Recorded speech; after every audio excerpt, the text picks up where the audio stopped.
Hola.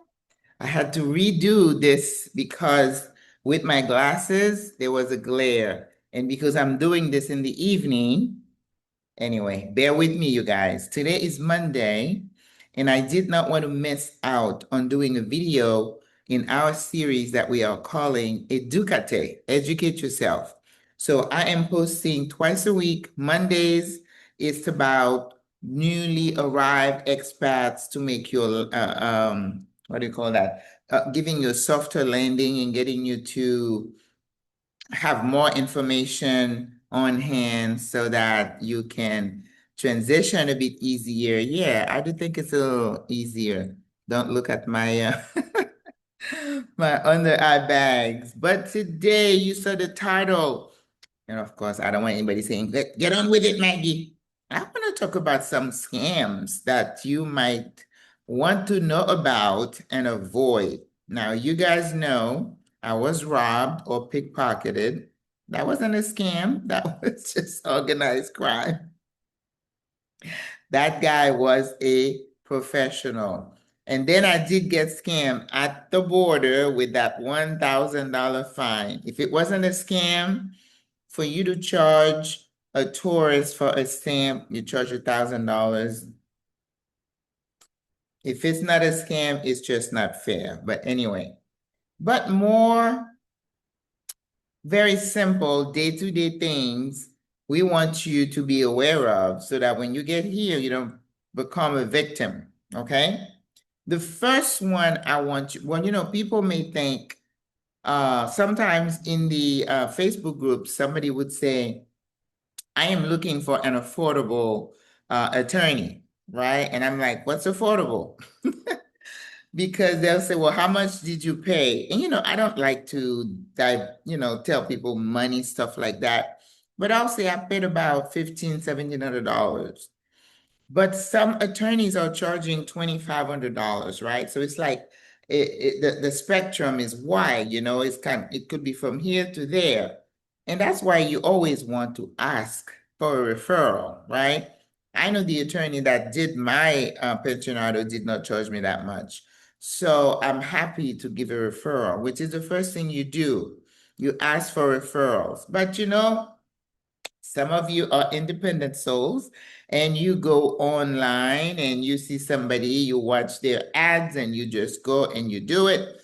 And then after that, you're going to say, oh, they charged me this, charged me that. Sis, it's on you. Because when you're coming into a new country, even if you go into a new state, when I moved to Florida from New York, I asked for a referral. Do you know a doctor? Do you know somebody who does that? That is the best way to do it so you can avoid being scammed. Because if they do something, they charge you more than what you were told, then you could tell us who gave you the referral and we can follow back and say, hey, my friend said you charge her this, what gives, right?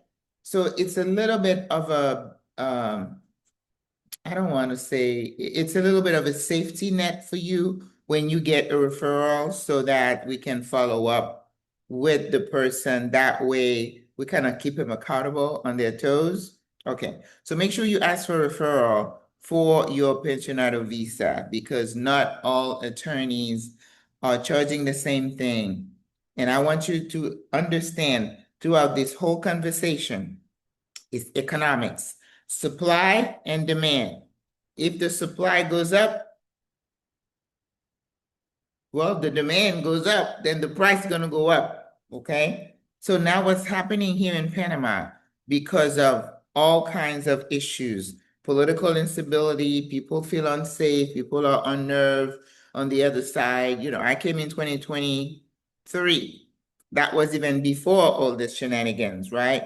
But now people want to get out. Of course, Stephanie Perry's been telling y'all to leave for a while, but because we have such an onslaught of people coming here, the attorneys are being bombarded with referrals. So when they have a lot of people, it's a natural progression that they're going to up their prices. That's just the way it is.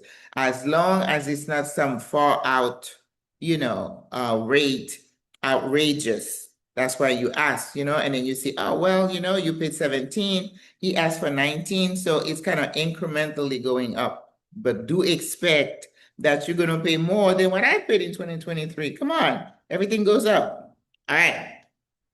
So another scam that you might fall prey to, the pensionado is just something I just kind of thought about it because that's your point. That's where you start, right? Well, when you are getting ready to come here, a lot of you, the people I consult with, do it, right? You say, do you have a recommendation for a driver? And I give you usually a couple of names, right? But it's also good to know what is the going rate. So if you land at Tocumen Airport and I give you a driver and he wants to charge you $50 to bring you from Tocumen to Bay Vista, I'm going to tell you, ding, ding, ding, you're being scammed because that's not the going rate. The going rate is about $25 to $30. But sis, if you brought 10 suitcases with you, then you still have to ask them to bring a van. And if they bring a van, yes, you're going to pay more. If you have 10 people in your party, yes, you're going to pay more. Come on, right? We don't want you to be scammed, but I don't want you to scam the local either by being too cheap. Because if you're in the US, what you are going to pay, all right? Just because transportation is not that expensive, it can work both ways. Some people just want to get everything for nothing. Don't do that. Don't do that, okay? So about $25, $30 max. So if you call Uber at Tocumen, my experience, and again, it may not be everybody's experiences. Once you land in Terminal 1, let's say you're not using Copa, you're coming from American or United, you're going to be coming from Terminal 1. And once you come out of Terminal 1, I have gotten my Uber right there. They pull up.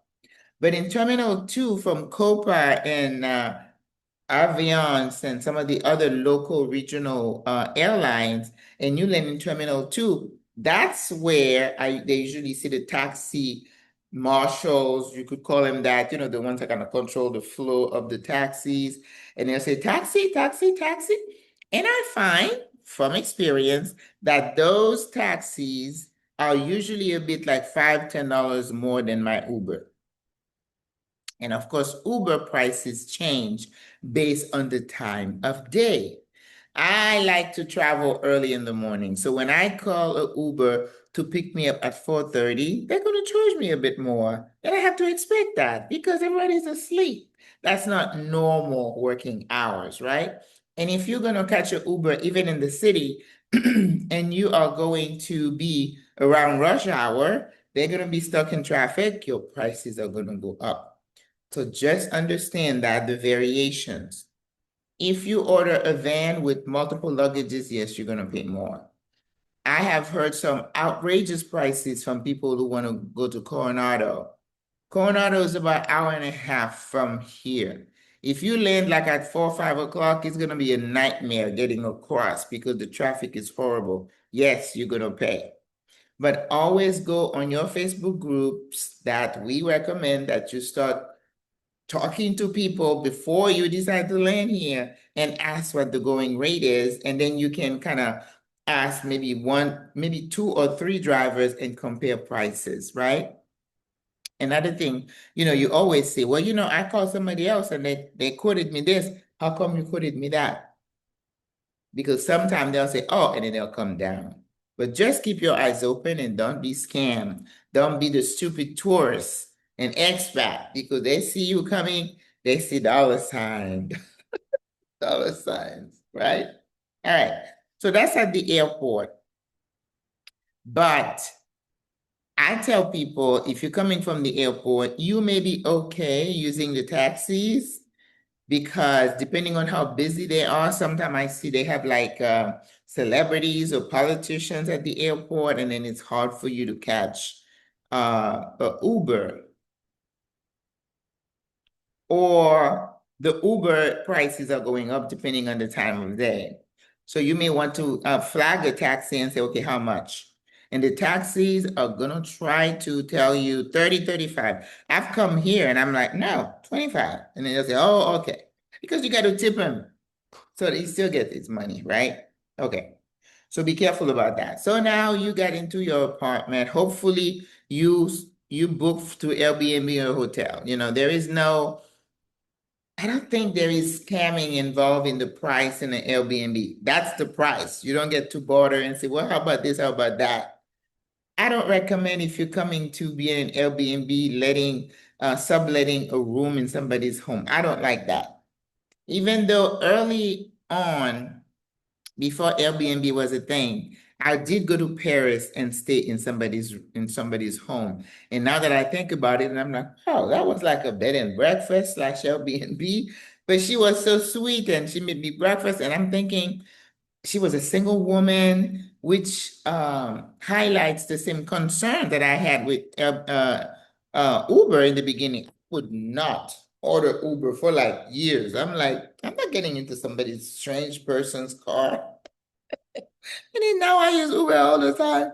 But I was scared, yeah. But anyway, you know, don't try to save a few dollars and put yourself in situation. Sometimes people see a cheap apartment. If somebody said to you that they have a place on Balboa can carve and turn. You don't know where on Balboa that place is. And I have heard sisters getting in homes that were full of mold because of that. So be careful, okay? If you go stay at the Marriott, you know you're gonna be okay. If you go stay at the Ryu, you know you're gonna be okay. So I'm just cautioning you not to be too cheap to secure lodging for you to be comfortable and not get sick, okay? Because once you get into a place and it's moldy, and let me tell you, it's just a whole lot of pain you're gonna go through. You know, you gotta rag your luggage, find a room and somewhere else in the middle of the night. I've had sisters having to move in the middle of the night in a brand new country. You don't know anybody? No bueno. Stay at the reuse, stay at the Marriott, and there's the Sands here over here. There's Vista del Mar. On, you know, just don't go off in these little, you know, people have stayed in little hotels and they're like, ooh, it looks kind of weird, you know. They have the hourly ladies there and all that. I'm like, don't be too cheap. I mean, I'm a cheap person, but certain things I don't play with because going into a hotel, I have to kind of have a certain amount of comfort that those sheets were clean. And I'm not even as bad as this woman who has the light and looking, and she's wiping everything when she's in the hotel. I'm not that bad. But it doesn't matter if it's a five-star hotel, I can't sleep when I'm out there like that. All right, so we talked about transport. The other one I want to talk to you about really quick is rental agreement. We recommend that you work with a realtor, okay? But also look on Encuentra 24. We give you that. A lot of apartments are listed. This is the rainy season, so you have no issues with inventory. Do not come here on a relocation tour and book your apartment and you're not going to be back for 3 months. You're paying for 3 months for a place you're not even at. Why are you doing that? Who told you you need to do that? No, there is enough inventory. Don't do that. Okay? And then people have rented apartment unseen. They have just booked apartment from a video. Good luck with that. I would not do that because I need to see, I need to smell, I need to touch. So don't settle. Look at your list. There is a list I'm going to put in my new guide that says you look at this, okay? And take notes. And if you like the apartment, then when you meet with the owner to say, well, you know, I'd like this and this fixed. And if they say they're not going to fix it, walk, go on to the next one. And you're supposed to see 2, 3, 4 apartments before you make up your mind, before you choose. Look at the ACs. Ask when they were serviced last. Who's responsible for cleaning those AC units? What if it breaks down? Whose responsibility is it? Is there security? How does the building look? How old is the building? Do you see light outside when you go at night? Not that I want you to be going out at night as a single older woman. Stay at home. But in those rental agreements, make sure when you are choosing the apartment that everything is on the up and up. Make sure you smell. Take your flashlight, look into the closet. Look around the toilet. Make sure the toilet is flushing, the water pressure. Make sure cabinets can close. I came to this apartment, there was no television anywhere. And I'm like, you don't have one TV? She's like, do you need one? I'm like, of course I need one. And then I saw another apartment, there was a TV in every single room. There was one room that didn't have an armoire. There was no place to hang your clothes. And I'm like, okay, there's no closet. So I'm like, I need a closet. Do you really? Yes, I do. And I'm not signing until you put it in. So don't come here thinking that because Panama is doing you a favor of being here, that your common sense goes away. Don't do that, sis. Okay? And I always say, ask that the lease be translated into English. Take your time and read it, take notes, and then take it to your attorney and ask the attorney to check for you. So you're clear about what your responsibilities are if something breaks down.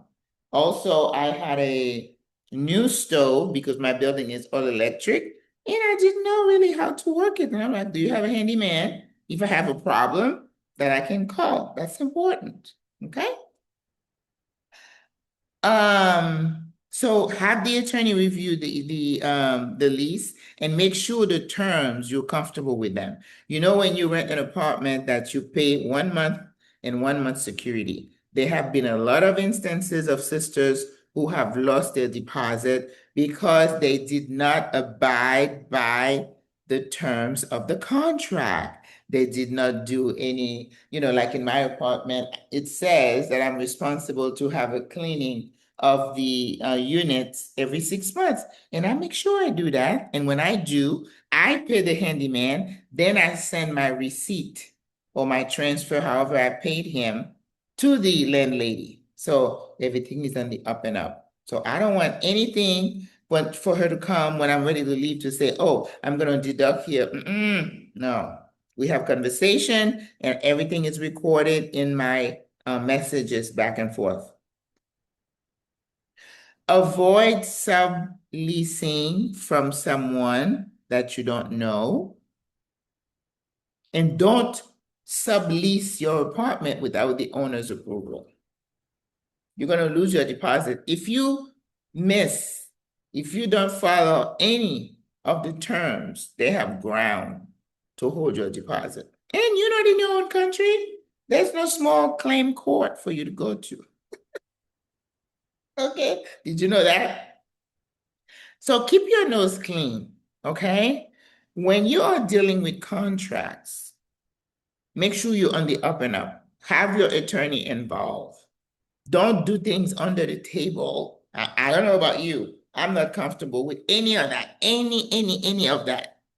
So your lease is clear. Everything is the way you want it. I'm not saying everything is perfect, right? But you need to have some window shades, right? You need the cabinets to close, and they have handyman. And if you have an owner who is reluctant to fix something in the beginning, just imagine what's going to happen when something breaks down. Okay? So remember that gut feeling that we have as women, make it work for you. If you have a sense of unease, walk. Find out if there is mold, who's going to fix it? It needs to be spelled in your contract. In Panama, most of the units, the apartments are individually owned, especially if the building says PH, someone says it means that, the units are individually owned. So you may see the listing on Encuentra 24, but when you come to get the lease, it's going to be signed by the owner or a representative of the owner. And that's also can create some issues because the management company, it depends. They may not be on the up and up. They may not be willing to jump and fix something for you. And I think there is nothing worse than finding a landlord who's lazy. And you know what? There is something that Aisha, who is also a creator, and she was talking about in one of her videos that sometime in your budget, you have to budget that you might have to move 2 or 3 times. I have been lucky. I signed a 6-month lease that I wanted to because I was going to the Peace Corps. And when I came back, I just signed a yearly lease. If you are a good tenant, they're not going to increase the price on you when your lease comes up, as long as you pay your rent on time from your account to their account, which is the way most of them like it. Someone told me this owner wanted cash. That would have made me feel uncomfortable. That means you don't have a bank account. Ding, ding, ding. Ding, ding, ding. Okay, so you sign your lease, you move in, ask people to refer you to a mover. One of our ladies just gave us a referral for that. We're going to put that in our guide. That's how you do it. And let me tell you another thing that it's not really scamming. That's what I meant about supply and demand. The real estate agents are busy. At least they're not charging you to show you apartments. Do you know in Rwanda they charge you like $50 for each apartment they show you? And I'm like, what? You mean the owner is paying you your commission, then I have to pay you for you to show me an apartment? Find out what is going on. As far as I know, our realtors here do not do that. So if an owner, oh, I did hear somebody said that someone was trying to charge them to show them an apartment. Now that is a scam because that is not what they're supposed to do. So what you need to do, if you have any question about unusual requests for money and charges, ask your attorney. Is it normal for them to want me to pay them to show me an apartment? Because as far as I know, it's not commonly done. So that is somebody, because they see all of us coming, dollar sign, they see dollar sign. So it's like, oh, yeah, I'm going to make you, I'm going to show you. Can you imagine if they take you out, show you 4 apartments, that's $200 in their pockets. Be careful. Be careful. And if one is charging you, go with somebody else because they are getting paid by the owner. And another thing I heard about some scamming in the rental industry is that some of those realtors get greedy. If the owner says, I want to charge $1,200 a month, some realtors may say, well, it's $1,400. So the extra 200 is theirs. Now that means it's a scam between the realtor and the owner because I'm paying 1,400, the owner gets 1,200. So you mean every month this realtor is getting an extra $200? Hey, I'm not saying it's not done. So just be aware. So find out in the area what is the going rate. Just like for your attorney. If they charge you something outrageous, it's like, but I know in that building, this person is paying this much. Why is it? And that there's no standard. Supply and demand. More people coming in, dollars. Be careful. Be careful. So ask around. Don't be an island and jump into those things all by yourself. You're going to get burned. All right. What else you should be aware of? The other thing too that I see is becoming a problem is the electric, the utilities. Now you've seen videos from like Trevor and other people talking about their bills being $500. In Panama City, we do warn you that it could be expensive, but you get to manage how much electric you use, okay? Now, I'm from Florida. I'm used to the heat. I don't like it cold. So there is no requirement for me to keep my AC on all day. No. If the sun is shining, there's a breeze, I open the doors because I like fresh air. I love fans. A lot of the apartments here do not have fans. So in the dry season, it gets really, really hot. So a lot of us now are using fans all around, moving the air, and it keeps the electric down. But what is happening is that a lot of the owners, because maybe they have a high turnover of tenant, they want to keep the electric in their own name. Well, we had that question, we posed it to the members in our group, and it was like split. Some people's like, oh, well, I let my owner keep it under his or her name. He just tells me how much I pay. Well, I'm glad it's working for you that way, that you landed on a very up and up ethical person that will give you, tell you the truth. Because for my 6-month lease, that's the way it was. I just didn't think it was fair because I was only going to be here, excuse me, for 6 months, that I was going to change the account over for 6 months.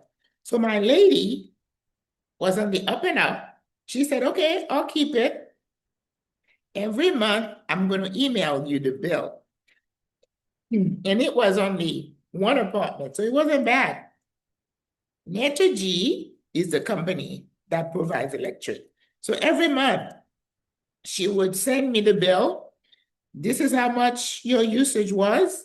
And then she pays it and she sends me the receipt. And then I make a transfer into her account for what she had paid for my electric. That's the way you do it. But if the owner keeps it under his or her name, and then 2, 3 months go by and you don't get anything from them in the mail, ding, ding, ding, ding. You're going to wake up one day and there is no light in your apartment because the company here doesn't send you reminders. It doesn't say you're going to have a pending discontinuation of services. Snip, no electric for no payment. I have a sister in my building that happened to her. So now she had to keep calling the owner, and the owner was out of the country. A lot of people buy apartments here as investments. They in, Colombia or in Spain, other places, they hire management companies. But if the management company is lazy and they're not paying their bills, then you're the one being inconvenienced. So for that, I was going to say, if I am signing a 1-year lease like I did here, I was like, no, I want it in my name because I want to be responsible to know how much my consumption is. And I want my 25% discount that I get as a jubilada.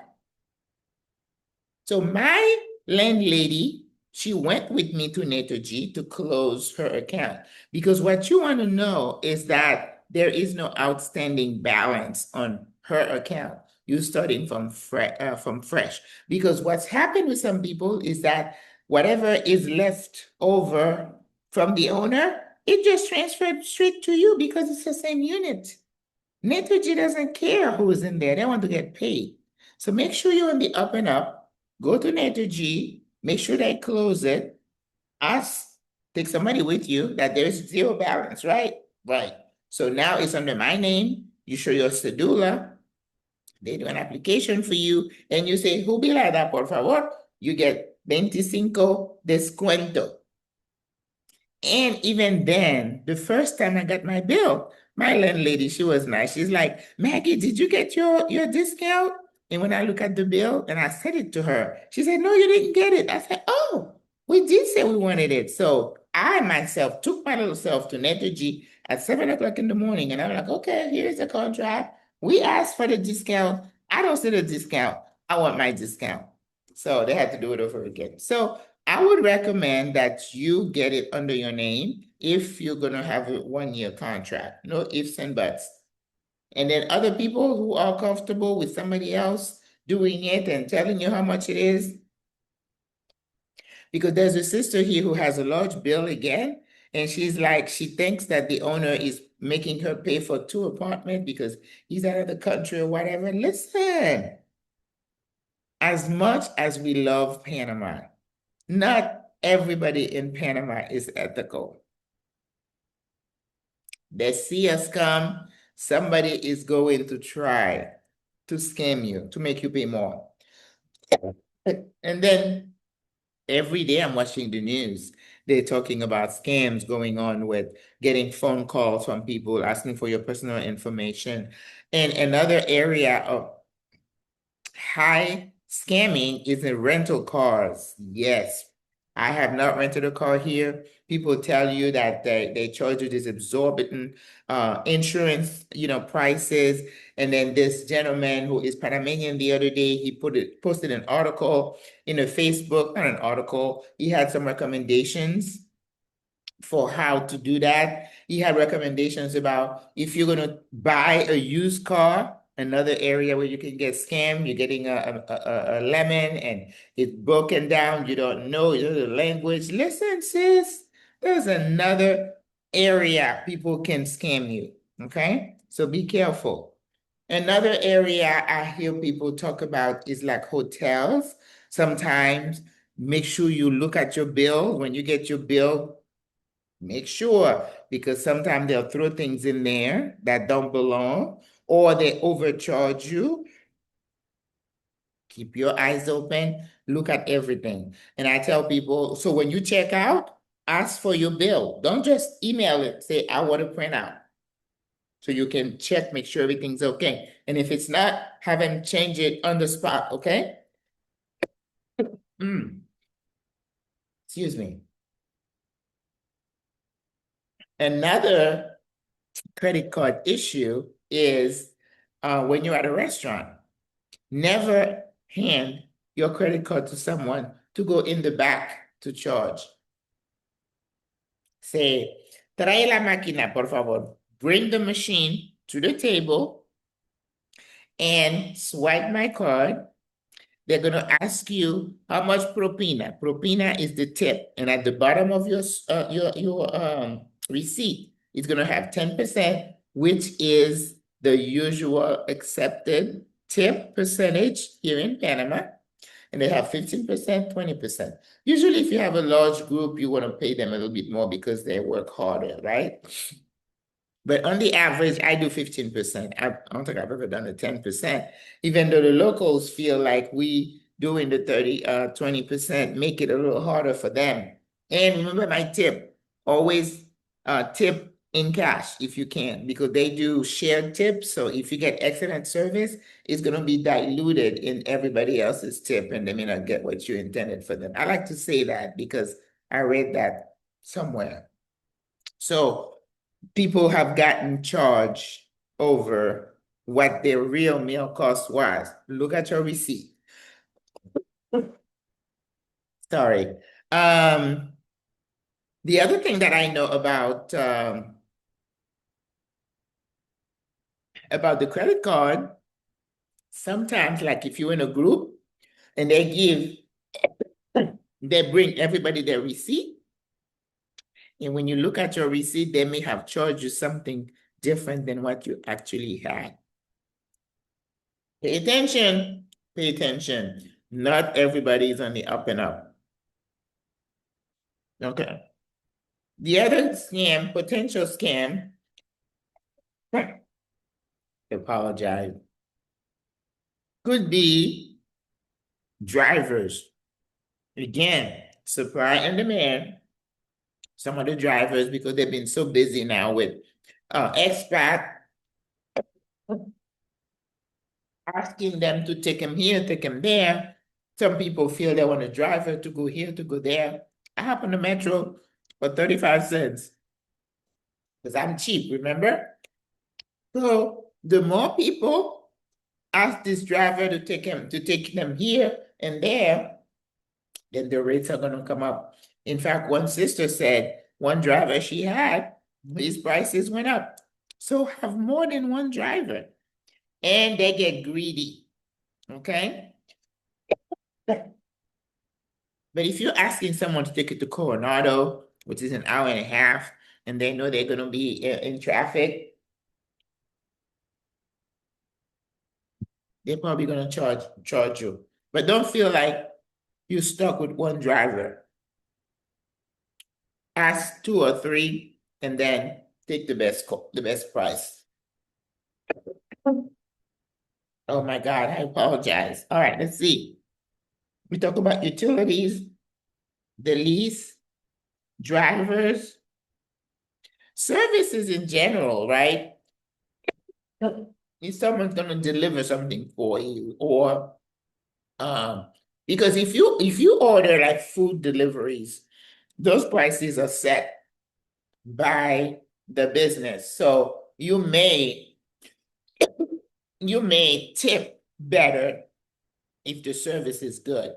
But I think the area where you might get scammed is if the driver is gonna come and pick you up and they look at you, you don't speak English, they might try to get one on you. Taxis, we encourage you not to use a yellow cab, but if you do, you should always ask Quanto. You tell them where you're going, and then you ask for the price before you get in. Because if you don't, and you're ready to get out, they say $20. What are you gonna do? They can hold you hostage. So always ask Quanto and then pay them. All right? Tours. Oh my gosh, the tours. Those prices are all over the place because there is no standard price.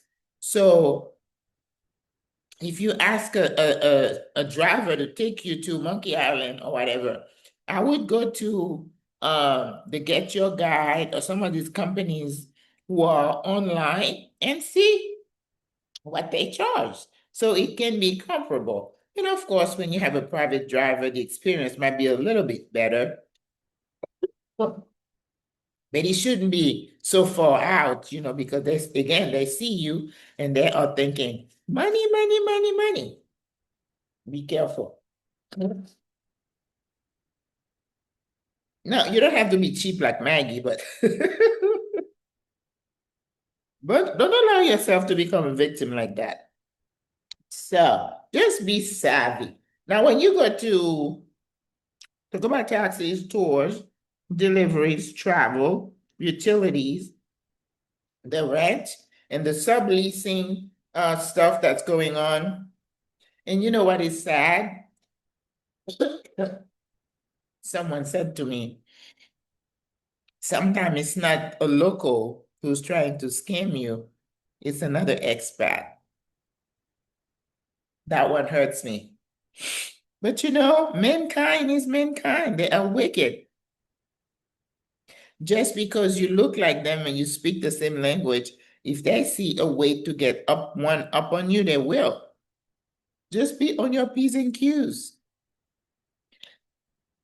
Now, after I got pickpocketed, and I'm like, oh, you got me once, you're not going to get me again.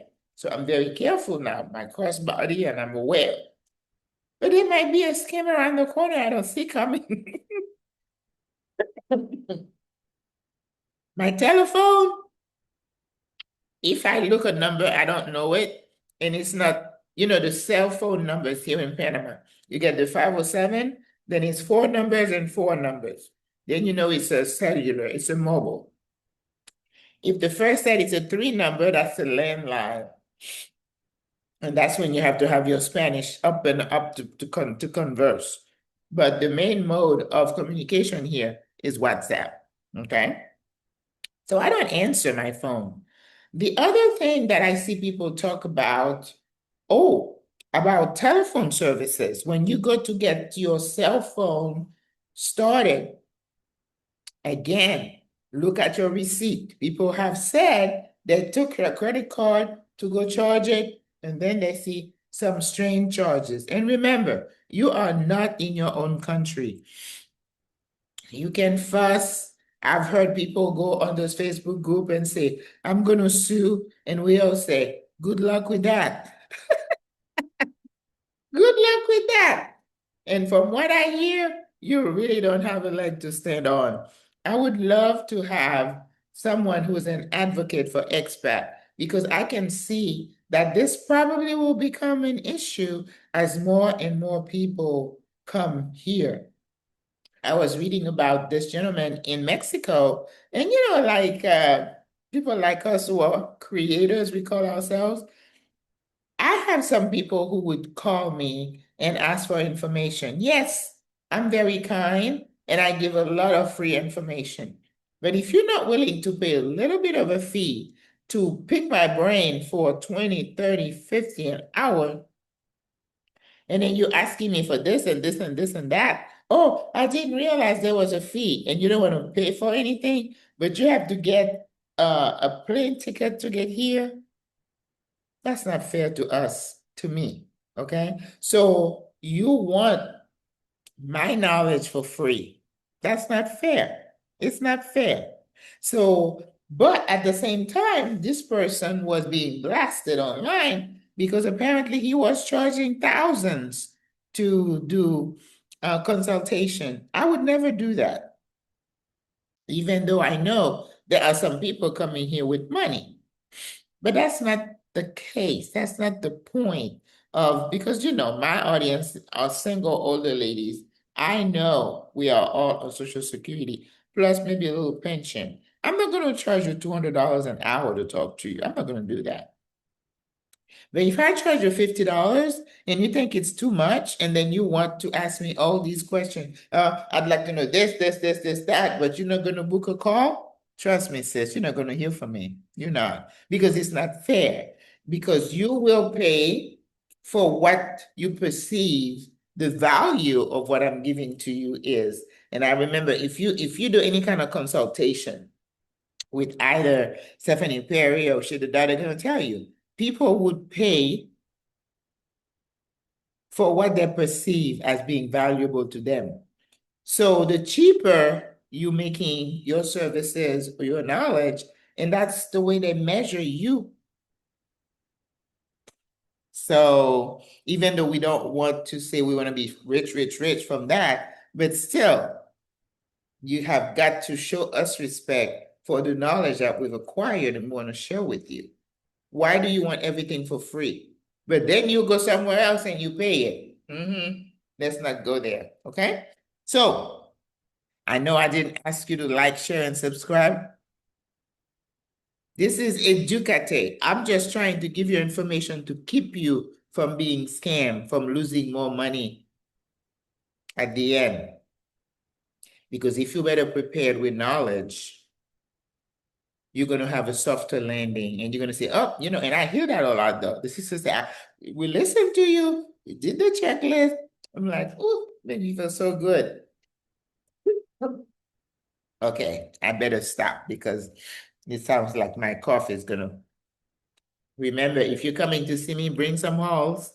Okay, so today was all about keeping yourself from becoming a victim of scamming. Use common senses, ask for referral, ask the question, go on the Facebook groups and pose your question. People are so, so kind. Sometimes I'm like, you're asking that again? This has been asked so many times.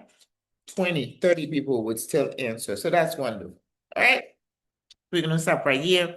I hope you found this helpful. Don't forget to like, share, subscribe, give the video a thumbs up, and share it with your friends and family. And I'll see you on Thursday, where it's going to be about more on a macro level of retirement and self-improvement. This one is educative, right? Nitty-gritty of relocation, repatriation. All right? I'll talk to you soon. Au revoir, la prochaine. Bye-bye.